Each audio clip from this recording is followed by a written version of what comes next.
Cameraman ने जैसे ही action कहा, साथियों आप सुनकर हैरान हो जाएंगे, लेडीज और जेंट थे वो तुरंत भागकर गाड़ी में चले गए। हमारे सभी साथियों का बहुत बहुत स्वागत है।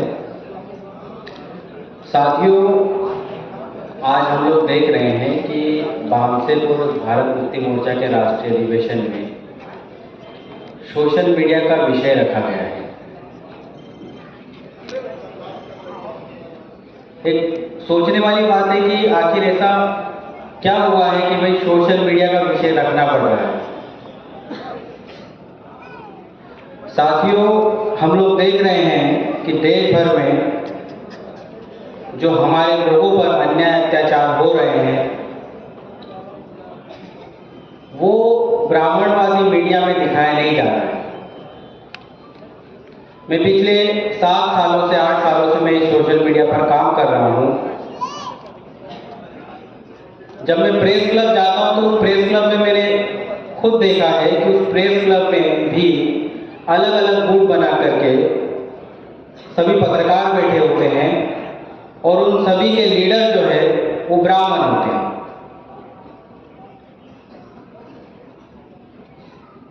और हम ये बात भी देख रहे हैं कि सोशल मीडिया पर हम लोग जोर दे रहे हैं। बहुत सारे लोगों के मन में सवाल आता है कि भाई सोशल मीडिया को हम लोग क्यों महत्व दे रहे हैं जबकि इलेक्ट्रॉनिक मीडिया तो है। अब ये समझना हमें बहुत ज़्यादा जरूरी है। साथियों, जब से मैं सोशल मीडिया में काम कर रहा हूँ मैं ये सारी चीज़ें देख रहा हूँ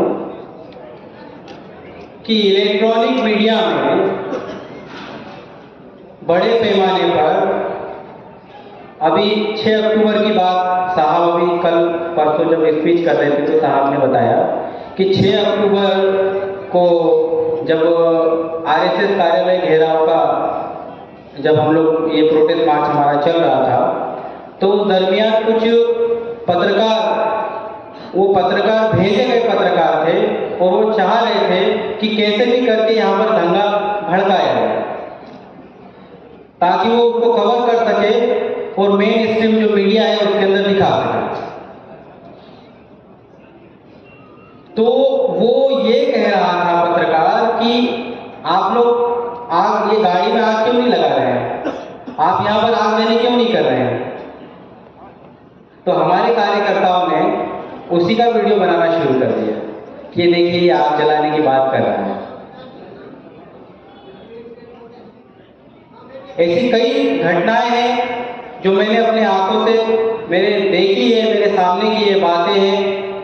जब दिल्ली में जब इलेक्शन था और उस इलेक्शन के दरमियान जब सीएए और एनपीआर को लेकर के बड़े पैमाने पर देश भर में प्रोटेस्ट मार्च चल रहे थे, उस दरमियान जब मैं दिल्ली में था तो वहाँ पर बड़े पैमाने पर इलेक्शन के बाद आगजनी की गई।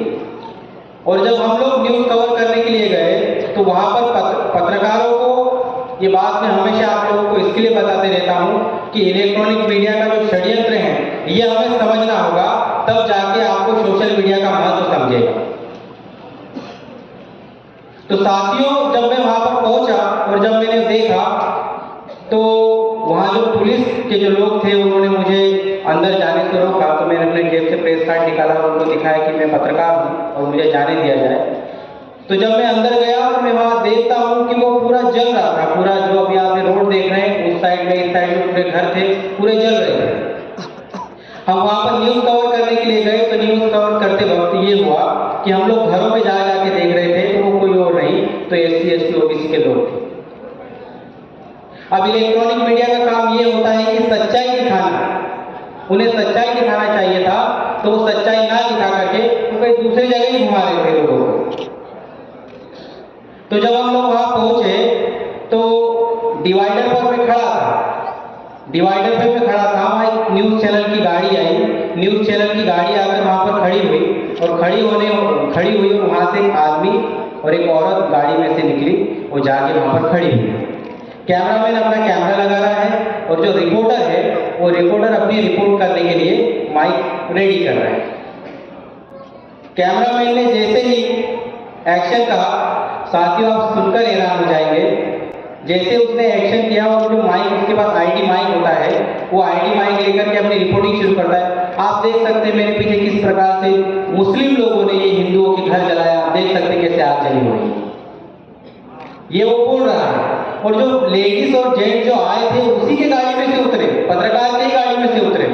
उतरने के बाद पहले लोग हंस के बात कर रहे हैं कि कैसा क्या चल रहा है, बहुत दिन हो गए मिले नहीं आप, आज मुझसे आज मुलाकात हुई, सब ठीक ठाक है, ऐसे वो बात कर रहे हैं। मैं सुन रहा हूँ। मेरा जो कैमरामैन था वो रूम में जाकर के वो सारे घरों में जाकर के रिकॉर्ड कर रहा था। तो वो जैसे ही वहां पर आया और तो जैसे वो रिपोर्टिंग करने लगा कि वो ये कहता है कि अब हम इनसे बात करते हैं, यहाँ के लोगों से क्या कहना चाहेंगे। तो वो जो दोनों लोग हंस हंस के बातें कर रहे थे वो रोने लगे, वो लेडीज रोने लगी और उसने उसके कंधे पर सर रखा और उसको सहला रहा है कि मत रो सब ठीक हो जाएगा। तो वो उनसे सवाल करने लगा तो वो ये कहता है कि आप कुछ कहना चाहेंगे। तो कहते हैं हम कुछ नहीं कहेंगे, हमारा घर जला दिया, ये देखो घर बर्बाद हो गया। अब मुझे हंसी आ गई देख के कि ये लोग अभी हंस के बातें कर रहे थे और एकदम से ये कैसे हो गया। तो मैं गया, मैंने कहा आप क्या कर रहे थे। तो कहने लगे आप अपना काम कीजिए, हम रिपोर्टिंग करने वाले लोग हैं, हम रिपोर्टिंग कर रहे हैं, हमारा ग्राउंड रिपोर्ट कर रहे हैं। तो मैंने कहा मैं भी कोई और नहीं हूँ, मैं भी पत्रकार ही हूँ। मैंने अपने जेब से प्रेस कार्ड निकाला और उनको दिखाया। तो वो जो लेडीज और जेंट थे वो तुरंत भागकर गाड़ी में चले गए। वो कैमरामैन अपना कैमरा समेटने लगा, वो माइक वाला अपनी गाड़ी में रख के तुरंत वहां से निकल गया। इस प्रकार के षड्यंत्र जो है हमारे देश में बड़े पैमाने पर हो रहे हैं। हमारे साथी संकेत कामले जी ने बताया कि डॉक्टर बाबा साहब अम्बेडकर के समय में प्रचार माध्यम की कमी होने की वजह से डॉक्टर बाबा साहब अम्बेडकर को अपना पत्र निकालना पड़ा, ज्योतिराव फुले साहब को अपना पत्र निकालना पड़ा, तमाम कांशीराम साहब उन्हें अपना पत्र निकालना पड़ा। साथियों, एक शब्द में अगर कहा जाए तो जो मूल निवासियों का जो इतिहास रहा है उस इतिहास में हमें सदियों से वंचित रखा गया है हर चीजों में। और फिर ये जो मीडिया है, आज इलेक्ट्रॉनिक मीडिया आ गया है, उस समय प्रिंट मीडिया हुआ करता था। तो जो इलेक्ट्रॉनिक मीडिया हो चाहे प्रिंट मीडिया हो, इन सभी मीडिया से हमारे लोगों को वंचित किया गया है। और साथियों, इसकी गंभीरता अगर किसी को समझी है तो वो है बाबा मेश्राम साहब। ये गंभीरता उनको समझी है जब ही उन्होंने इस राष्ट्रीय अधिवेशन में ये विषय लगाया है। और साथियों, आपको बताते हुए मुझे बड़ी खुशी हो रही है, मुझे गर्व महसूस होता है कि मैं वामसिक संगठन में कार्य कर रहा हूं और मुझे खुशी होती है कि मुझे सोशल मीडिया का जिम्मेदार व्यक्ति बना करके संगठन ने आगे किया है। हम लोगों ने 8 राज्यों में हमारे स्टूडियो बनाए हैं और जो भाषा जो हम लोग देख रहे हैं कि भाषा की वजह से बहुत सारे लोग आपस में अपने विचार अपनी बातें लोगों तक नहीं पहुंचा पाते हैं। साथियों, इस कमी को भी वामसिक संगठन ने वामन मेश्राम साहब ने पूरा किया। आज हमने जो 8 राज्यों में हमारे स्टूडियो बनाए हैं, उन 8 राज्यों में अलग अलग भाषाओं में न्यूज रिपोर्टिंग की जाती है। आप अगर महाराष्ट्र में चले जाएंगे, वहां पर एमएन मराठी है, एमएन न्यूज मराठी, वो लोग मराठी में रिपोर्ट करते हैं। जानकारी एक ही है, उद्देश्य एक ही है, मगर वो उद्देश्य को हर भाषा में बताने का काम बड़े पैमाने पर हो रहा है। बिहार में एमएन न्यूज बिहार बनाया गया है। तो साथियों, बड़े पैमाने पर ये जो सोशल मीडिया का काम देश भर में हम लोगों को बढ़ाने का काम ये संगठन के माध्यम से किया जा रहा है। हमें अगर हमारे आज़ादी को अगर हासिल करना है, हमें हमारे आंदोलन को मजबूत करना है, तो हमें सोशल मीडिया को मजबूत करना बहुत ज़्यादा जरूरी है। साथियों, सोशल मीडिया जब से वर्क कर रहा है, सोशल मीडिया में जब से हम लोग वर्क कर रहे हैं, हमारे साथी विवेक यहाँ पर उपस्थित थे, उन्होंने अपनी बात रखी थी। जब हम लोग चर्चा कर रहे थे तो एक दिन वो आए और उन्होंने मुझे बताया कि सर, मैं एक जगह पर न्यूज़ कवर करने के लिए गया था, तो वहाँ पर एक व्यक्ति का मैं बाइट कर रहा था, तो उससे मैंने सवाल पूछ लिया कि जो देश भर में वामन मेश्राम घूम रहे हैं, इनके बारे में आप क्या कहना चाहेंगे। तो उन्होंने कहा, अरे मुझे मत बताओ मेश्राम के बारे में, वो तो आरएसएस का दलाल है, ऐसा शब्द इस्तेमाल किया। अब इसने उससे पूछा कि उन्होंने तो अभी 6 अक्टूबर को आरएसएस घेराव का कार्यक्रम कर दिया और कई लाख लोगों को लेकर के चले गए।